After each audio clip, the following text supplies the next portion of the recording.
ఆడజన్మ కన్నీటి అలల సాగరం, చూస్తే చిన్నదే కాని బాధల భారం. ప్రతి అడుగులోనూ పరీక్ష, ప్రతి చూపులోనూ నిరీక్షణ. ఆశల రెక్కలు కాలి, గుండెల్లో మూగవేదన. ఆ కన్నీళ్లలో ఉన్నది పిరికితనం కాదు, ఆమె నవ్వే పెదవుల వెనక ఉన్న విషాదం. లోపల ఎన్ని గాయాలైనా బయట పడనీయదు, గతం ఎన్ని చీకట్లను తెచ్చినా తలెత్తుకు బతుకుతుంది.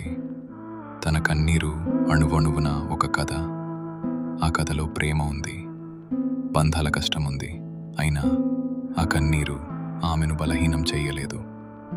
అది ఆమెలోని ఆత్మగౌరవాన్ని పోషించింది. ఏమీ చెప్పకుండానే ఎన్నో నేర్చుకున్నది. ఏదైనా సరే ఎదురు నిలిచి పోరాడింది. ఆమె బాధ ఆమెకు ఒక ఆభరణం, అది ఆమె గర్వం, ఆమె నిజమైన అందం. ఇది ఒక ఆడపిల్ల కన్నీరు,